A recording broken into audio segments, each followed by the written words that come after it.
Bonjour, bonjour à toutes et à tous. Très heureux de vous retrouver pour cette émission Live N2 Fux Sport et Foot National avec, pour commencer bien sûr, le talent. Nous aurons l'affiche de la journée. Nous aurons un invité exceptionnel. L'invité, ce sera le président de Poissy. Et puis bien sûr, le but que vous avez sélectionné. Tout cela évidemment après l'émission que vous avez été nombreux et nombreux à suivre de Florian Sermez. Replay N2. Tout de suite, le talent de la semaine. Nous avons choisi Mohamed Ouchmid, l'attaquant de Fréjus. Son entraîneur Jean-Guy Wallem est particulièrement ravi de ses performances.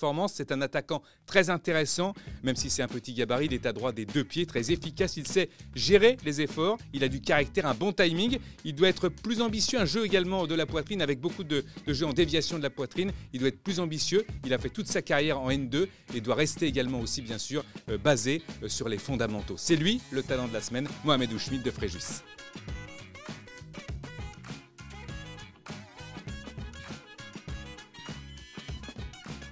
Vous le savez, c'est notre habitude sur Foot National, Fux Sport et Live N2 bien sûr, c'est de vous faire vivre l'affiche de ce week-end. Et évidemment, nous avons choisi par déduction Bourges-Bergerac, une équipe de Bourges qui compte 37 points, Bergerac 41. Angoulême est coincé entre guillemets entre les deux avec 40 points. Et nous avons le plaisir d'accueillir le capitaine de Bourges, Ibou Faye. Ibou, bonjour. Oui, bonjour Denis. Comment ça se présente cette rencontre au sommet? Parce que c'est vraiment la rencontre au sommet. On sent que Bourges peut se mêler un petit peu à la lutte instaurée entre Angoulême et Bergerac depuis quelques semaines. Pour moi, ce match serait très très important ce samedi. Ils sont à 4 points de nous. Là, en plus, c'est une équipe costaud, c'est une équipe compacte et qui perd pas beaucoup de matchs. En plus, surtout à l'extérieur, ils prennent tout le temps des points. Donc, de toute façon, nous, on les attend sur un match, c'est que nous, on le prépare bien. Et surtout, là, on a perdu beaucoup de points à domicile, mais là, ce match-là, on ne veut pas perdre de points. Ibou, On il veut n'y le a plus de gagner. droit à l'erreur pour Bourges, même si Bergerac, vous l'avez dit, et vous avez souligné les qualités de cette équipe, elle a un petit peu vacillé ces derniers temps après la digestion de la Coupe de France. Elle s'est fait accrocher par le dernier du groupe, Mont-de-Marsan. Donc c'est une équipe qui reste malgré tout prenable. Toutes les équipes sont prenables. Tout peut arriver encore, Ibou. Ben oui. C'est une équipe-là, depuis ils ont perdu en coupe. En plus, depuis de 2022, ils ne gagnent pas beaucoup de matchs. Ouais.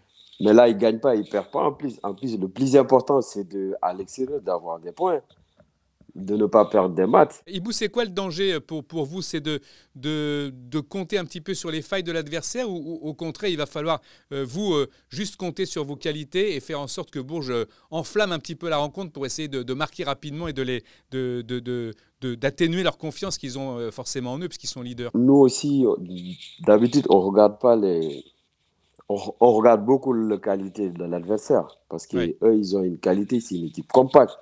C'est une équipe qui défend bien, bien, bien, bien. Donc, nous, il faut qu'on évite juste les pertes de ballon et il faut qu'on joue aussi notre qualité. Nous aussi, on a une très belle équipe, une équipe costaud, compacte. Surtout à l'attaque, là, ça marche bien, ils marquent Ouais. des buts. De toute façon, là, nous, on va rester compact parce qu'eux ici, ils ne vont pas faire n'importe quoi. Parce qu'ils savent bien qu'à Bourges, ça ne sera pas facile. Ibou, quel sera votre discours dans le vestiaire avant le match? Vous prenez la parole, vous laissez tout le monde se concentrer dans sa bulle, ou vous, au contraire, vous êtes quelqu'un qui stigmatisez un petit peu ce qu'il faut faire d'entrer dans le match comment ça se passe? Ouais, tu sais, moi, je suis un capitaine qui ne parle pas beaucoup, mais qui ne parle pas dans les vestiaires. Ouais. Mais dès que l'arbitre siffle, c'est là que je parle. Le parole, je le laisse à côté. Mais après le sauvement, j'appelle tout le monde. Voilà, si c'est à domicile, je dis à tout le monde, voilà, on s'en fout de la qualité de l'adversaire, nous aussi on a des qualités. Voilà, si, on sait que si on joue nos qualités réellement, l'adversaire à 1 heure ou à 45 minutes, on peut le tuer vite fait. Mais là, des fois, surtout à domicile, on peine de gagner des matchs. Hmm. On a perdu beaucoup de points à domicile, Ouais. mais là, avec Bergerac, ce match de samedi, nous, on veut pas faire des erreurs. En plus, le discours, ça sera quoi? Quoi qu'il arrive, c'est un match qu'on doit gagner. on ne doit pas perdre ce match. Merci beaucoup Ibou Faye, capitaine de Bourges, d'avoir été avec nous pour cet avant-goût, cette affiche de demain entre Bourges et Bergerac, une affiche très importante pour les deux équipes. Le leader en visite à Bourges, vous nous l'avez dit, une équipe qui perd un petit peu trop de points à domicile. C'est à vous de corriger le tir. On surveillera ça évidemment avec beaucoup d'attention. Merci Ibou et bonne continuation et bon match. Merci. Merci à Ibou Faye d'avoir été avec nous, donc capitaine de Bourges, pour ce match entre Bourges et Bergerac. Il y a évidemment d'autres matchs dans tous les groupes dans ce National 2, ce Live N2, Fuc Sport et Foot National. On est ravis, évidemment, comme d'habitude, de vous proposer de telles rencontres. Dans ce groupe A, par exemple, Chartres qui va recevoir Saint-Privé. Il y aura également Poissy, donc on en parlera tout à l'heure avec le président de Poissy qui sera notre invité exceptionnel, Olivier Setchouk. Poissy qui va recevoir Blois, là aussi un match très important pour Blois. Romorantin-Vitré qui ne compte que 1 point de différence. Vitré 18 points, Romorantin 19. Voilà pour le groupe A. Pour le groupe B, Fleury-Belfort. Belfort 13e avec 22 points qui se rend à Fleury. Saint-Maur qui reçoit Épinal. Épinal à 34 points. Saint-Maur 36. Et puis Paris 13 qui va recevoir Haguenau. Dans le groupe C, Martigues-Toulon. Martigues 35 points, une équipe de Toulon qui est en nette remontée. Il y aura également Grasse-Aubagne. Et puis Lyon-la-Duchère, Saint-Priest. Et puis surtout Louan-Cuiseaux contre Gaulle FC. À noter que le capitaine de Louan-Cuiseaux, Antoine Larose, a été victime d'un accident de la route, clavicule cassée, cubitus abîmé avec un poids lourd. Sa vie évidemment n'est pas en danger, fort heureusement. C'est pas forcément d'ailleurs évident comme je viens de le dire, mais en tous les cas c'est une bonne nouvelle. Ses jours ne sont pas en danger, mais par contre sa saison est terminée. Il ne pourra pas évidemment jouer ce match entre Louan-Cuiseaux et Gaulle. Et puis il y aura le derby Marignane-Marseille pour ce groupe C. Dans le groupe D, Angoulême reçoit Chamalières, 23 points. Il y aura également Canet-Roussillon avec 32 points qui reçoit Andrézieux. Les deux équipes sont séparées uniquement par 3 points. Canet 32 points, Andrézieux 35. Merci encore une fois d'être avec nous pour ce Live N2 sur Fuc Sport et Foot National. Vous avez évidemment eu la primeur de la réaction du capitaine de Bourges, Faye, pour cette affiche Bourges-Bergerac. Mais il n'y a pas qu'une seule affiche, ça arrive par week-end, il y en a 2, en tous les cas à nos yeux. Grasse qui reçoit Aubagne et nous avons le plaisir de recevoir Loïc Chabas, l'entraîneur de Grasse. Bonjour coach. Bonjour. J'ai vu que vous étiez à Grasse depuis de très longues années, avec notamment 2 montées et une envie presque de rester, j'ai l'impression, en tout cas en lisant cet entretien, qui date un peu, c'est vrai, en restant une envie de rester à vie à Grasse, c'est ça? Non, mais c'est vrai qu'on me pose souvent la question, mais on vit une vraie aventure tous ensemble. Et c'est vrai que voilà, ça fait maintenant 30 ans que je suis au club, et puis maintenant 8 ans que j'ai l'équipe première, avec laquelle on est monté donc de R1, ancienne DH, jusqu'en N2, et puis depuis on continue l'aventure. Est-ce qu'il y a une ambition supplémentaire que vous voulez donner à votre groupe ou, j'imagine, hein, quand on est une équipe comme Grasse, un club comme Grasse, on veut forcément, comme tous les clubs, être plus performant d'année en année, de saison en saison. C'est quelque chose qui vous taraude un petit peu d'aller tutoyer les leaders? Oui, alors c'est sûr que là, il y a eu deux saisons où le Covid a un peu stoppé les compétitions, mais il y a 2 ans, on n'était pas loin d'Annecy, on était à 2 points quand la saison s'est terminée pour Covid. Cette année, on a côtoyé les leaders assez longtemps, du moins jusqu'en février, mars. Donc oui, on a toujours envie de faire plus, toujours envie de faire mieux. On est dans une idée de vraiment structurer le club chaque saison, de faire mieux. Donc dans la continuité, évidemment, on espère chaque année faire mieux. Match très important, demain, tournant de la saison, on peut le dire, ou c'est trop tôt, ou présomptueux, ou inutile de dire ça, c'est un cliché, 32 points chacun?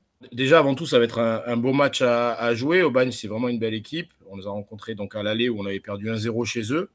On est 3e ex-aequo, donc évidemment que ce match a une importance. C'est essayer de rester sur le podium pour vraiment finaliser ces 2 tiers de saison. Vos joueurs sont très concernés. Est-ce que c'est une équipe, pour ceux qui ne connaissent pas très bien, est-ce que c'est une équipe mixte avec de l'expérience de la jeunesse où il y a beaucoup de jeunes?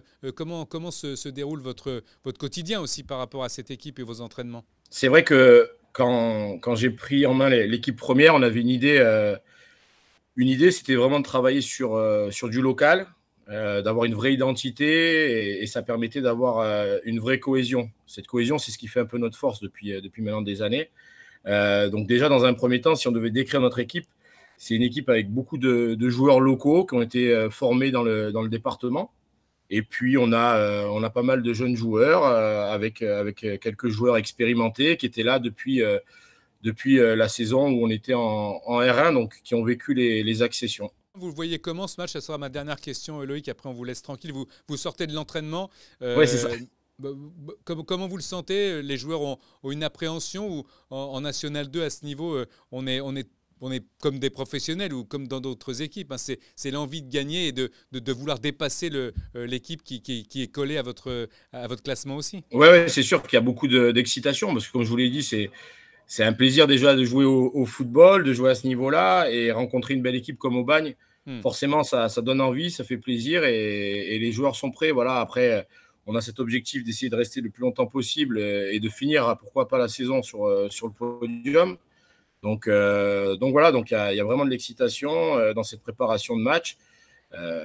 On connaît très bien l'adversaire, on sait que c'est un adversaire coriace, de qualité, qui vient de faire alors une saison l'année dernière qui a été courte, mais où ils ont répondu présent, et cette année, encore une fois, ils répondent présent. Donc vraiment un bon match à venir. Merci beaucoup, Loïc Chabas, d'avoir été avec nous, avec plaisir. De Grasse pour cet avant-match entre Grasse et Aubagne. À bientôt et bonne continuation et bon match. Merci. Merci, au revoir. Notre rubrique Ils sont passés par le National 2, nous la remplaçons aujourd'hui volontairement parce que nous avons un invité exceptionnel. Nous sommes ravis d'accueillir Olivier Setchouk, le président de Poissy, une équipe de Poissy qui est un petit peu en difficulté sans l'être vraiment dans son groupe en National 2. On parlera évidemment du sportif un petit peu plus tard parce que les événements... Olivier, bonjour. Bonjour, Denis. Ouais, les événements, Olivier, ont fait que vous êtes un petit peu dans la lumière aussi pour d'autres raisons. La guerre en Ukraine, vous avez accueilli des Ukrainiens dans votre équipe, dans votre club. C'est clair, oui. Dans la lumière, j'aurais préféré que ce soit plutôt mon équipe qui soit dans la rubrique lumière pour ses bons résultats. Bien sûr. Que malheureusement, ce drame. C'est vrai que les choses se sont précipitées rapidement. J'ai été mobilisé, comme beaucoup de gens d'ailleurs, et je m'en félicite, de par mes origines ukrainiennes, certes, et surtout par ce conflit qui m'a énormément affecté. Mais je crois que je ne suis pas le seul. Donc, mon premier réflexe, ça a été d'essayer de trouver la solution. Alors, dans le monde du sport et notamment du football, c'est la raison pour laquelle j'ai pris contact très rapidement avec des réseaux que j'avais en Ukraine et en France. Et il y a quelques joueurs qui étaient, enfin une équipe en l'occurrence, l'équipe de la ville de Soumy qui était en Turquie, comme vous l'avez dit, Denis. Et voilà, aujourd'hui, ils sont là. Je les ai accueillis lundi. Et il va y avoir tout un processus qui devient maintenant compliqué. Parce que les faire venir de Nice, c'est une chose. Maintenant, pour la pérennité de leur séjour, et financièrement en l'occurrence, mais on va en parler tout à l'heure parce que j'ai mis en place une cagnotte dans le monde du sport et en général pour tout le monde. Et on va voir si je suis aidé et si surtout eux sont aidés financièrement. Ce sont des joueurs qui sont aptes à intégrer l'équipe, évidemment, avec tout ce que ça comporte certainement comme autorisation, comme permission, etc. Mais sinon, physiquement, ce sont des joueurs qui seraient aptes à jouer tout de suite avec vous? On les a présentés à la mairie avec M. Carl Olive, le maire de Poissy. Moi, je me suis rapproché évidemment de la ville pour des raisons, vous l'imaginez, logistiques et financières, pour mobiliser tout le monde. Et sur le plan sportif, après cette conf de presse, ils ont attaqué une première séance avec mon équipe de National 2, qui, comme vous l'avez dit très justement tout à l'heure, on lutte un peu pour le maintien. Pour l'instant, on sort. Donc, c'était pas évident de les intégrer. Je voulais embêter personne, ni le coach, ni les joueurs. Ils ont été formidables. Et puis, physiquement et techniquement, j'ai vu que les garçons, ça leur a fait du bien d'ailleurs. Ils étaient très, très heureux. Quand ils s'entraînent, ils sont heureux. Je les ai vus vraiment fit, hein, on va dire, dans le milieu. Les garçons en forme. Mais dans leur tête, après, c'est plus compliqué parce que je les ai invités personnellement hier midi, parce qu'on essaye de leur trouver des restaurants et autres. C'est moi qui les prends en charge, qui les véhicule avec un collaborateur de Poissy toute la journée. Mais je les ai sentis très, très heureux sur le terrain. D'ailleurs, c'est comme ça qu'ils nous l'ont expliqué. Néanmoins, après, je sens cette tristesse chez eux. Franchement, hier, j'étais ému au restaurant parce que on était suivi par une télévision nationale. Et je sentais que c'était dans leurs yeux. Quand ils rentrent à l'hôtel, le premier réflexe, c'est de regarder les informations, regarder leur portable, de prendre l'information sur leur famille. Ah non, c'est triste, hein. Alors, ce côté football, vous savez, là-dessus, Denis, pour moi, il est aléatoire, hein. Je l'ai fait en leur sauvant des vies, hein. C'est tout ce qui m'anime, hein. Après, certains pourront dire, oui, pourquoi Poissy? Parce que, comme je l'ai fait pendant 30 ans dans ma vie, j'ai milité jeune à SS Racistes pour aider les autres dans la banlieue quand j'étais président de Duny à Courneuve. Alors, vous savez, moi, derrière, ça a du sens, tout ça. Ça n'a pas du sens pour Poissy, mais j'espère que ce milieu sportif parfois, on va dire, un peu égocentrique pour certains joueurs professionnels. Ouais, ouais. J'espère que certains vont partager un petit peu toute la venue de ces garçons et leur faire retrouver la joie et le bonheur d'être sur un terrain de foot. Olivier, j'allais y venir justement. Est-ce qu'on peut parler dans ce genre de situation de famille du football? Est-ce qu'il y a un véritable soutien? Parce qu'on lit beaucoup de choses sur les professionnels, les Français de Russie qui s'en vont, qui vont ailleurs, les Français d'Ukraine qui trouvent d'autres clubs. On est moins axé sur, malheureusement, peut-être des joueurs comme les vôtres, ceux que vous avez accueillis. Est-ce que la famille du football vous aide? Est-ce que vous sentez une sorte d'osmose, d'élan, d'allant, ou est-ce que vous avez l'impression d'être isolé, à un acte isolé? Comme d'habitude, toujours cash, franc et concis. Dans un premier temps, c'est une initiative personnelle, c'est Ouais. vrai.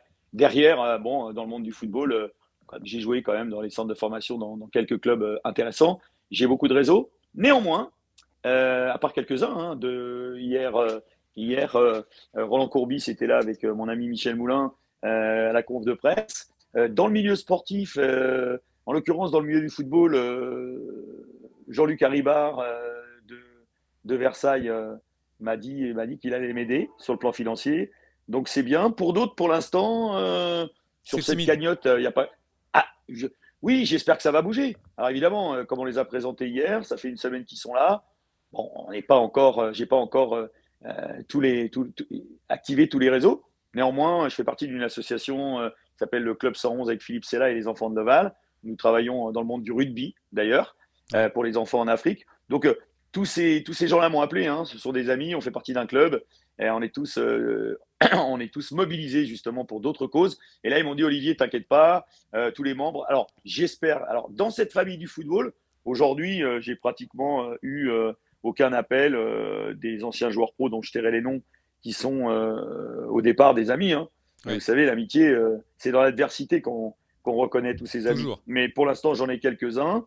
On va voir, parce que mon inquiétude, c'est ça. Et je polémique pas. Hein. Vous savez, c'est pas mon style. Hein. Et ouais. Justement, quand on voit ce qui se passe aujourd'hui en Ukraine, aux portes de chez nous, hein, vous voyez qu'ils ont bombardé ce matin Lviv, qui est quand même à 80 km de Varsovie. Là, on n'est pas loin. Je veux dire, à un moment donné, il faut qu'on prenne conscience de ça. On a cette chance en France, et je l'ai dit, et moi le premier, hein, d'être dans un magnifique pays où il y a des moyens, où très honnêtement, même certains joueurs se plaignent trop souvent de leurs conditions.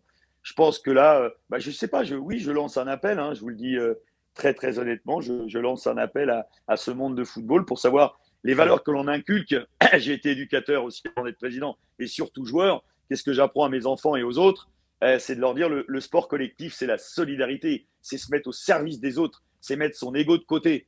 Mais finalement, on s'aperçoit souvent que ça ne fonctionne pas comme ça. Pas pour tout le monde en tout cas. On va revenir pour conclure sur le terrain, parce que c'est vrai que c'est important, vous avez fait un geste qui est touchant, hein, qui touche tout le monde. Après, c'est vrai qu'être touché et puis agir pour vous aider, il y a une frontière que j'espère qui sera franchie par plusieurs. Vous recevez Blois, donc c'est un gros morceau. Vous l'avez dit, vous êtes à 5 points de la tranquillité, mais aussi à 7 points des équipes qui sont dans le bas de tableau. Vous allez jouer des réserves, hein, Lorient, Guingamp, Caen, avant d'enchaîner et une réception de Chartres. Donc c'est une équipe de Poissy qui a la tête à ça. Vous avez la tête vraiment à ça, au résultat. Vous êtes tellement pris par votre geste de bonté finalement. Ça fait maintenant 5 ans que je suis à la tête de l'AS Poissy. Ça fait 5 ans que, et en plus il y a eu des éléments, hein, les années précédentes, le Covid, mais on lutte pour le maintien. Cette année, on était très très bien parti, mais je suis encore quand même complètement mobilisé pour mon club. Hein. J'y passe beaucoup de temps, j'y crois.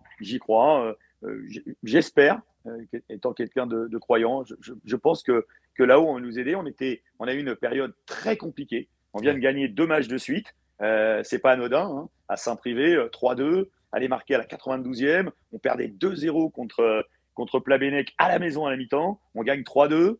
Plabennec met 3-0 à Chartres la semaine dernière.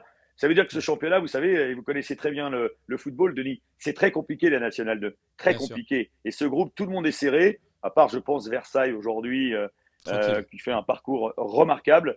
Et qui pour moi va monter sans problème, parce que je les ai vus jouer, je les ai joués en coupe, en championnat. On a été entre guillemets corrigés, on a pris une leçon de football et de réalisme. Néanmoins, moi j'y crois. Demain, Blois, on a fait un très très bon match aller. Et puis écoutez, très honnêtement, demain, les joueurs ukrainiens vont venir nous voir. J'espère qu'il y aura un peu de monde. Il va faire beau.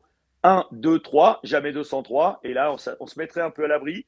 Et puis demain, d'ailleurs, je vais demander un effort aux joueurs. Hein. Je vais leur dire, les garçons, avec la cagnotte que j'ai montée, j'espère que vous allez offrir votre prime si on gagnait. Donc, une motivation supplémentaire pour tout le monde. Je l'espère, et un bon résultat derrière. Merci beaucoup Olivier Setchouk, notre invité et notre témoin exceptionnel vu la situation. En plus, on était ravis de vous retrouver, non pas pour parler, bien sûr, parce que ça touche l'Ukraine, ça touche les Ukrainiens, les joueurs que vous avez accueillis, mais également ça nous touche tous. Hein. Émotionnellement, on est très pris par tout ce qui se passe autour de nous. Et puis sportivement, bien sûr, ça reste important, cette victoire de Poissy obligatoire presque contre Blois. Merci beaucoup, Président, d'avoir été notre invité exceptionnel pour ce Live N2 sur Fux Sport et Foot National. À très bientôt, à très vite, et puis bonne continuation. On prendra régulièrement, bien sûr, sur Live National des nouvelles hein, du club et également de ce qui se passe avec les joueurs que vous avez très gentiment accueillis. Merci beaucoup. C'est le moment aussi que vous attendez évidemment avec impatience, moi aussi d'ailleurs, c'est le but de la semaine parce qu'on est ravis de voir des buts exceptionnels marqués par des joueurs de National 2, réservoirs de talent, vous le savez. C'est pour ça qu'on est aussi très heureux de vous présenter cette émission Live N2, Fux Sport et Foot National, ainsi que le mardi avec Florian Sermez, Replay N2, le but de la semaine. Vous l'avez choisi, ce sont les internautes qui le choisissent. Regardez, Nopokusek Mendy, le joueur d'Aubagne, qui va fixer ses défenseurs à une feinte de crochet et finalement il tente la frappe, une frappe exceptionnelle qui va se ficher dans la lucarne. Il a été footballeur seulement à l'âge de 20 ans, l'ancien joueur de Fréjus. Il était avant tout steward. Et bien là, il fait s'envoler les supporters d'Aubagne en marquant ce but exceptionnel. Fixé, frappé, tenter sa chance. Il a eu raison de le faire. Il a trouvé la lucarne. Ça vaut bien quelques saltos.